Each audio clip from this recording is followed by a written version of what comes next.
It's time for Business Profits in the Real World, where we bring you Long Island and the New York Metro's most successful business owners, sharing how you too can bring your business to among the most profitable in your industry. Now, your host, business profitability visionary and CPA, Michael Kessler. From the studios of 103.9 LI News Radio. Good afternoon. We've got a great show for you today on Business Profits in the Real World, where we bring you Long Island and the New York Metro's most successful business owners, sharing how you too can bring your business to among the most profitable in your industry. I'm Mike Kessler, and you can reach me directly by email at michael.kessler@cpa.com.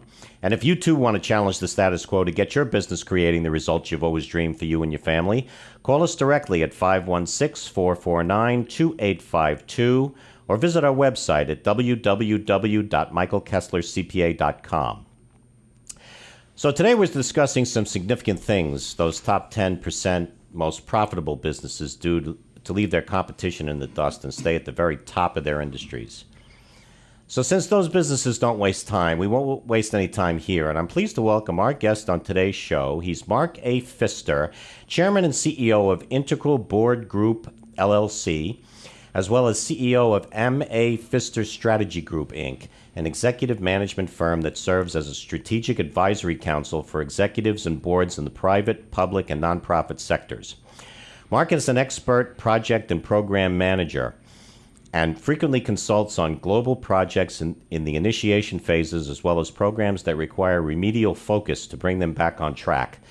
After graduating with a BaaS in Facilities Engineering from SUNY Maritime College, Mark served as a licensed engineering officer in the U.S. Merchant Marine.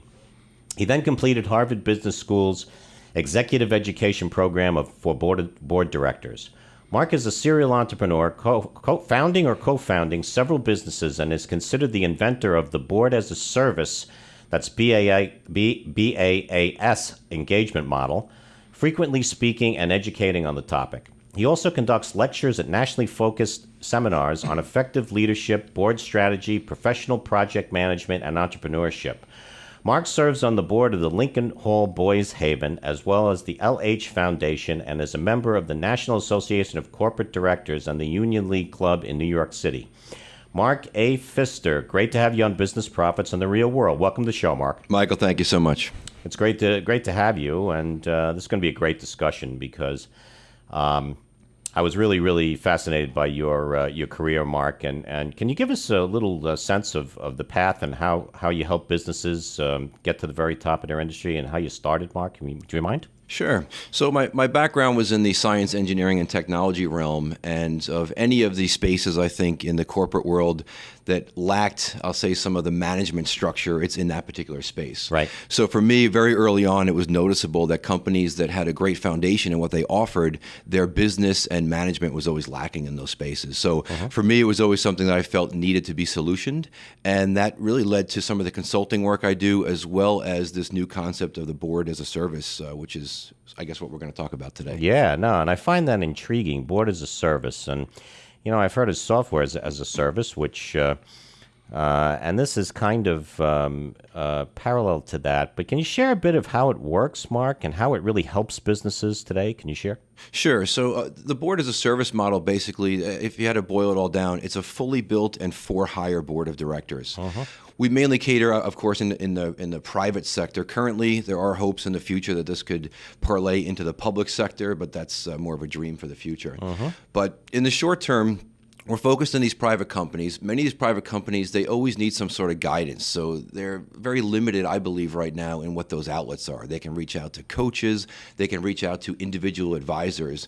But there was never any type of full approach of support where they had this team, basically a board of advisors or a board of directors, available to them in one shot. Basically, overnight, they could bring this team in and have the guidance and support in every area, from human resources to legal areas to product, sales, marketing, finance. So Having been an entrepreneur myself for many years now, it was always something I wished I could find. And at certain points in my companies, I looked to see, is there a team I can bring in overnight that would have all these skill sets and all this expertise, and quite frankly, bring some of the connections and contacts I would want from their years in the business. It never existed, so it's something after I sold my last businesses that I focused on, and we're about 2 years in at this point with that model. Yeah, that's really terrific. And, we talked a little bit off the air, Mark, and you avail your services and these boards to all type businesses, from startups to established companies. What's the revenue model, Mark? Is it one size fits all, or is it kind of tailored? Can you go into that a little bit? Sure. We do cater towards different size businesses, and we also did not want to have a service that was not available to startup companies. So there's really 3 models, and in a nutshell, I'll describe them. We try to keep our portfolio across these 3 particular areas, with the main area, or at the top of the bell curve, I'll say, is a model of a profit-sharing model, as well as a reduced or commensurate amount of fee. So it's basically that our clients are able to choose on that sliding scale that fee, that cash outlay of the fee versus how much profit sharing. Notice how I'm not saying equity. We're not forcing businesses to go into the equity model with us. We're not trying to play in that space of venture capital or private equity. We're strictly talking about the strategic side of the guidance of a business. Right. Now, for a startup company, we do lean fully to the profit-sharing model. Some of those companies do offer up equity, but it's extremely powerful for a company in a startup phase to be able to say, I'm 2 people as a startup, I have an 8-person board, and everybody in this board particularly has a background and expertise and a in-depth level of network connections. Right. And the third model, which is at the other end of this bell curve, is something that's not my favorite, quite frankly, and that's a fee only. Right. I say that because it does not build a performance-based relationship with our clients. Now, we're not against doing that, but when we're tied to the performance of the business, that's where we make a big difference. Right. No, that's really terrific, because many of our listeners are startups, and certainly they can avail themselves of this resource, which is really terrific.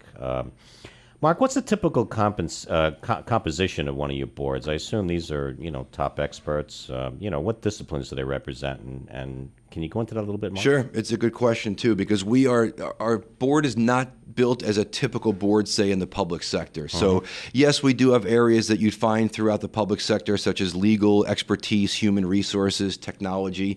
But there are other areas that we view specific in the private sector, and particularly in companies of growth. So, as an example, I'll say that we have an expert on our team in the construction space. And you may say, well, why do you need a board member with expertise in that space?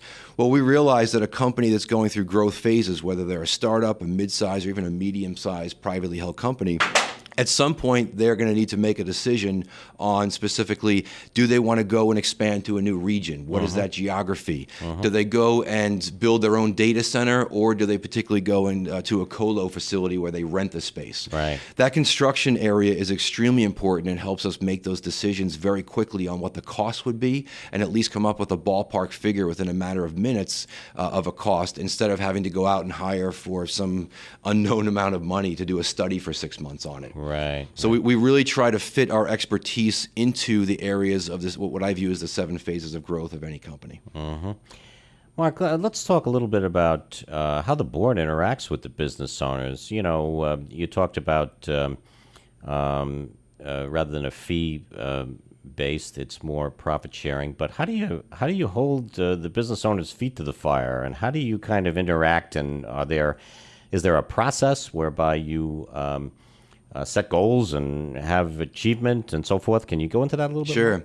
Well, initially, we make sure through what I view as probably a little bit of a longer sales cycle when we're working with these clients. We want to make sure that the business owners, the partners, anybody who's in charge of that business, that they're open for a group of advisors coming in. So we have walked away from some businesses because of the ego of the business owners, Right. which is not really a good fit for us. Right. We're there to support and give expertise and advice, not to challenge or to get into a battle, basically, Right. with who's going to win that decision.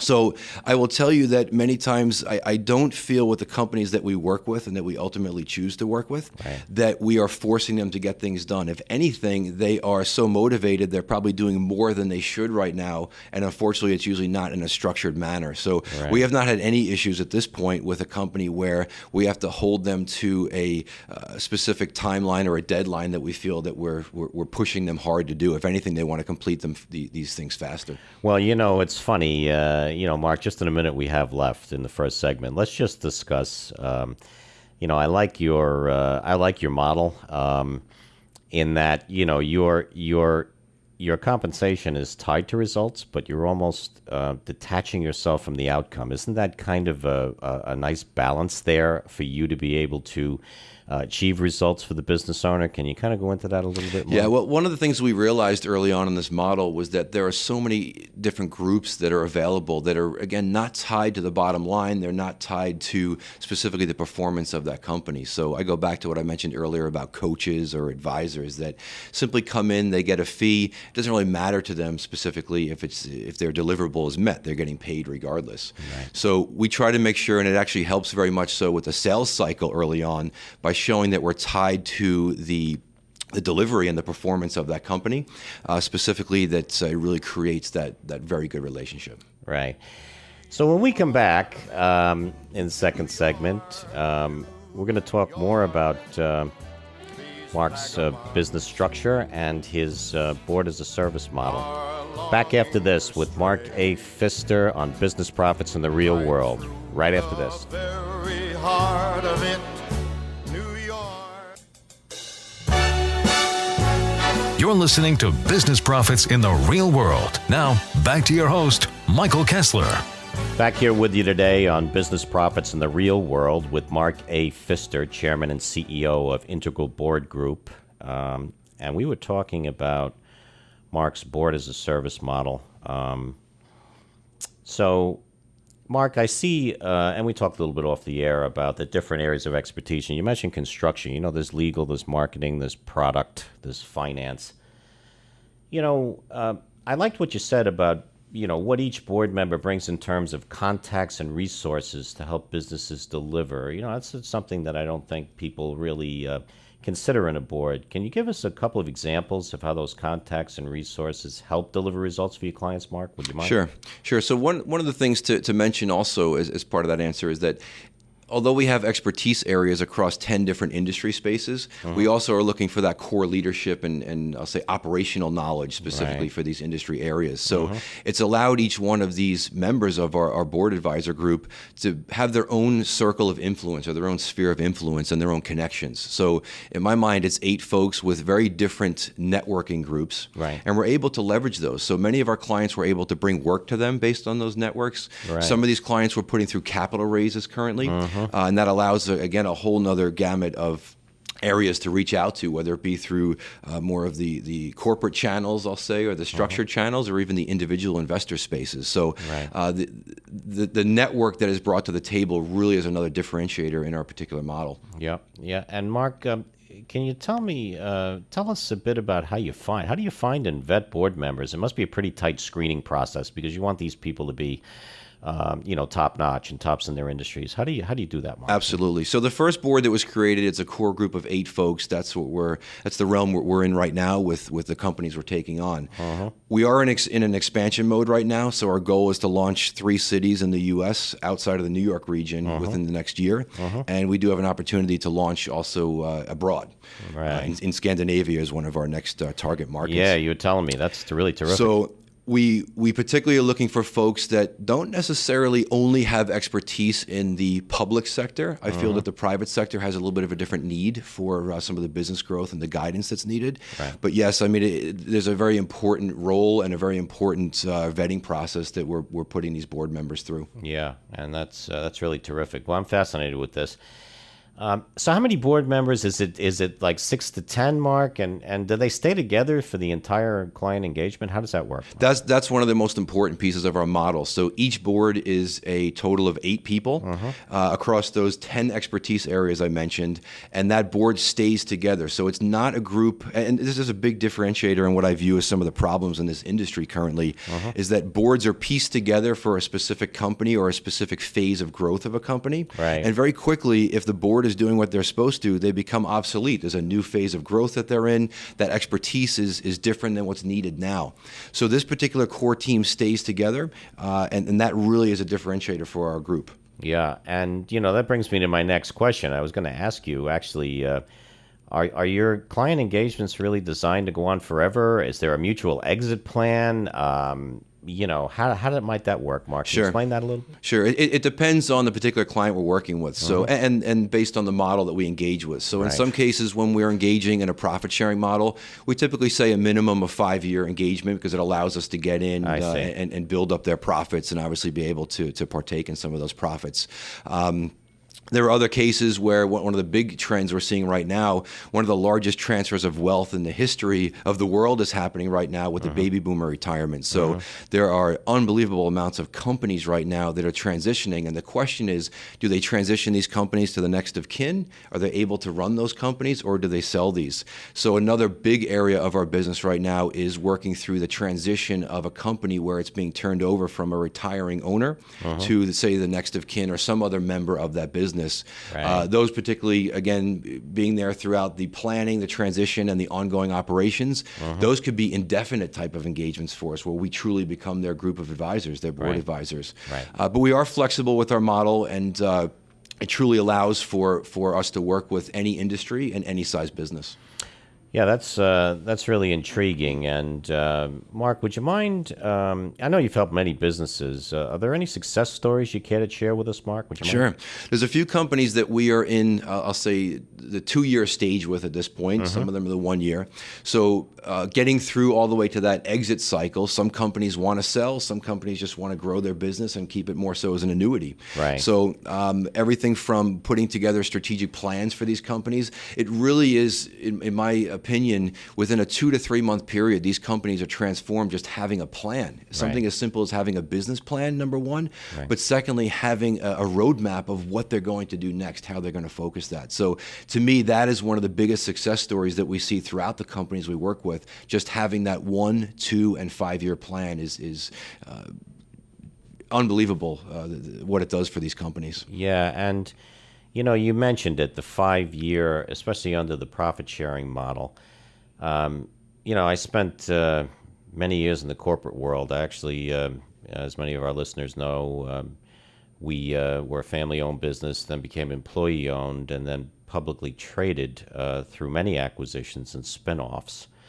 And once we got to the public world, we found the whole mantra, I'm sure you've seen it, Mark, many times, worry about this month, and worry about next month. I think what your model is the total opposite to that, isn't it? You're in it for the long term, isn't that right? That's correct. And many times it's very tough for a business owner or partners in a business to look away and step away from the day-to-day operations or that day's or that week's fire drill that's happening to focus on a long-term strategy. It typically does not happen in companies. So what we allow for is truly separating space and time for them to allow for those types of discussions and then help them deliver on the strategic side while they are transitioning from mainly a tactical life or tactical living into the more strategic areas of their business. And that to me, again, is something that these companies live and die by and gives these companies longevity when they're talking about the long-term strategy. Right, absolutely, yeah. Okay, so Mark, this is the part of the show I love.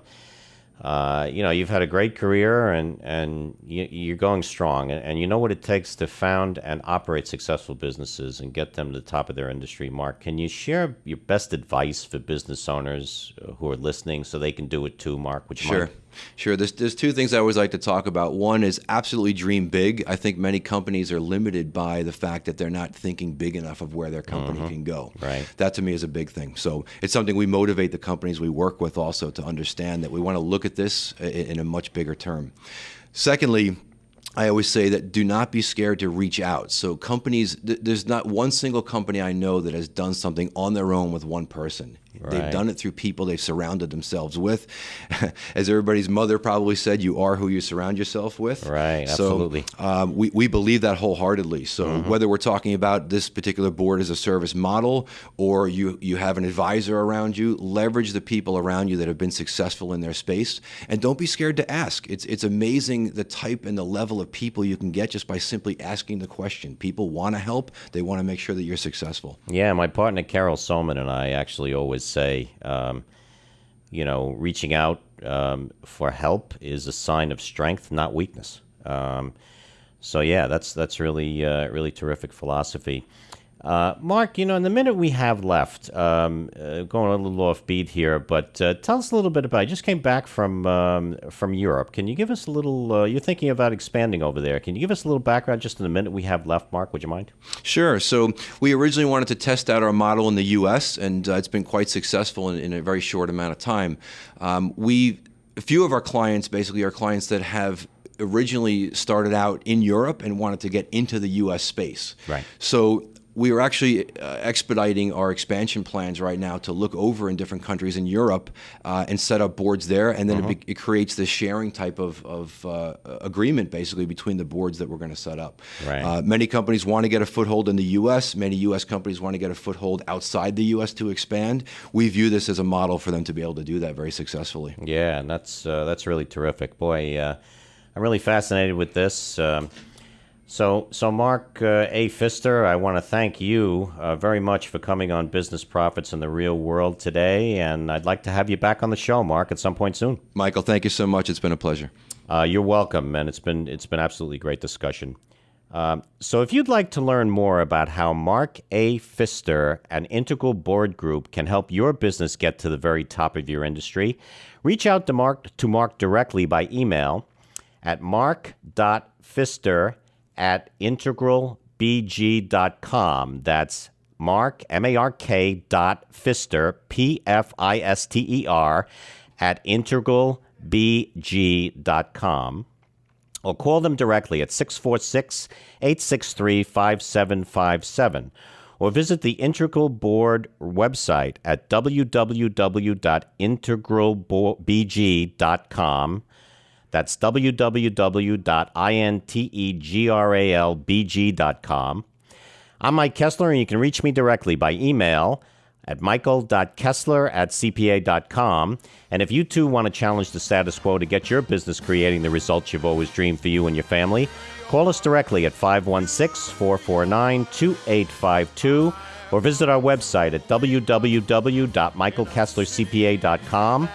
I'm Mike Kessler. Special thanks to our guest, Mark A. Pfister, and we'll be back next week right here on 103.9 LI News Radio and Business Profits in the Real World. Have a profitable week, everybody.